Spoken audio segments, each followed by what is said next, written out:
2011 में डब्ल्यूडब्ल्यूई का रॉ सबसे कम रेटेड शो था कंपनी की पूरे हिस्ट्री में। सबसे कम।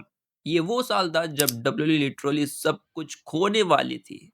आज दोस्तों हम बात करने वाले उस साल की जब डब्ल्यूडब्ल्यूई का बिजनेस बिल्कुल गिर गया था। क्यों ऐसा हुआ और वो एक मोमेंट जिसने इस पूरे कंपनी को बचा लिया। चलिए शुरू करते हैं। तो 2011 तक डब्ल्यूडब्ल्यूई पीजी एरा में ऑलरेडी काफी साल से थी।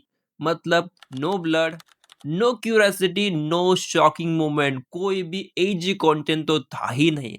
बच्चों के लिए बिल्कुल परफेक्ट, लेकिन जो ऑडियंस बनी थी अडल्ट ऑडियंस जो कि एटीट्यूड एरा से आ रही थी, उनके लिए तो ये देखने लायक भी नहीं था। वो ऑडियंस से कंटेंट छोड़ने लगी थी और धीरे धीरे डब्ल्यू रेटिंग गिरने लगी थी। लेकिन आता है फिर एक ऐसा मोमेंट जहां पे 2011 में सबसे बॉटम के ऊपर रेटिंग पहुंच जाती डब्ल्यूडब्ल्यूई की। रॉक की रेटिंग इतनी गिर गई कि कंपनी के अंदर भी पैनिक था।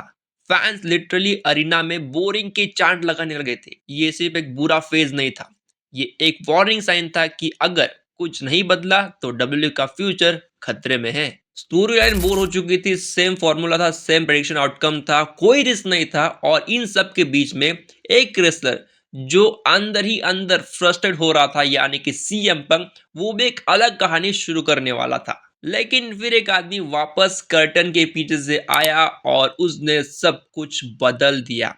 Dwayne Johnson, the Rock, WrestleMania host करने वापस आया था 2011 में। और जैसे ही वापस आया, रेटिंग तुरंत ऊपर जाने लगी। मेन स्ट्रीम मीडिया की अटेंशन भी वापस डब्ल्यू के ऊपर आ गई थी। और फिर आया वो मोमेंट जो शायद इस पूरे स्टोरी को सबसे बड़ा टर्निंग पॉइंट देने वाले थे, यानी कि सीएम पंक का पाइप बॉम्ब प्रोमो।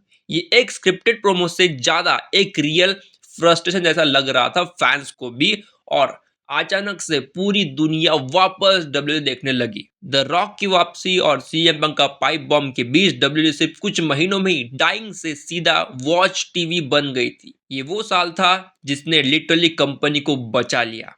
इतने पास आ गई डब्ल्यू कंपनी की वो शायद डेढ़ ही हो जाती। लेकिन वो एक साल, वो एक मोमेंट, वो एक कहानी जिसने पूरी राइवलरी बदल तो दिया था, लेकिन फैंस के बीच में एक्साइटमेंट भी भर दिया था।